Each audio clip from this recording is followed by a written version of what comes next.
Ինձ լավ ճանաչող մարդիկ շատ լավ գիտեն, թե ինչպես եմ ես միշտ վերաբերվել սիրուհիների համակարգին, այսինքն բացի երկուսից, բացի կնոջից եւ տղամարդուց, կա երրորդ անձ, որովհետեւ ես միշտ կարծում եմ, որ ավելի լավ է դառը ճշմարտությունը ասել մարդուն, ասել, որ հարաբերություններն ավարտվել են եւ հեռանալ։ Այսինքն այն թեման, որ ես, գիտեմ, որ քննադատվելու եմ, գիտեմ, որ մեկնաբանություններում գրելու եմ, որ ես քարոզում եմ սիրուհի դառնալ, բացարձակ իրականությանը չի համապատասխանում։ Բայց դրա մասին չեմ ուզում խոսել։ Ուզում եմ խոսել այն մասին, թե ինչու մեր հասարակության մեջ քննադատում են միայն կանանց։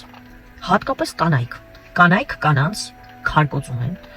ասում են, որ դու անիծյալ ես, դու քանդող ես, անեծքներ են ուղարկում, վատ բառեր են գրում,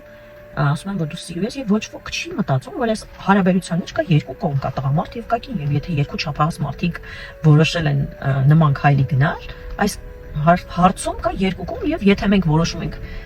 մեղավոր ճանաչել ինչ-որ մեկին, ապա դա չպետք է լինի կինը, դա պետք է լինեն կինը եւ տղամարդը, որովհետեւ նրանք իրար հետ են հանգել այս եզրակացությանը։ Երկար եմ մտածել, թե ինչի են միշտ կանայք հատկապես կանանց քննադատում, հասկացել եմ մի բան, որ մենք ուղղակի չենք կարողանում հին մեր մտածելակերպից, որ տղամարդուն ամեն ինչ կարելի է, իսկ կնոջը ոչինչ, չենք կարողանում դրանից դուրս գալ ու չենք հասկանում, որ թե մենք ուզում ենք ունենալ առողջ լավ ընտանիքներ, ապա պիտի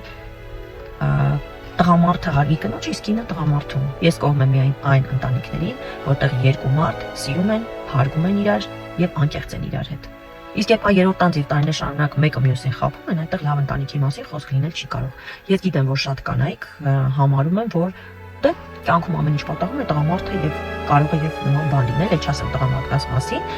բայց ես այդ կարծիքին չեմ եւ եթե այդ կարծիքին չեմ, դա չի նշանակում, որ ես կոչ եմ անում, որ ընտանիքները փլուզվեն։ Ոչ,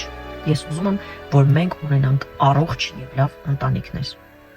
Եվ սիրելի կանայք, եթե դուք քննադատում եք այլ կանանց եւ անիծում եք նրանց, լավ կլինի մի քանի րոպե մտածեք ձեր մասին։ Արդյոք դուք ամեն ինչ կատարյալ եք անում։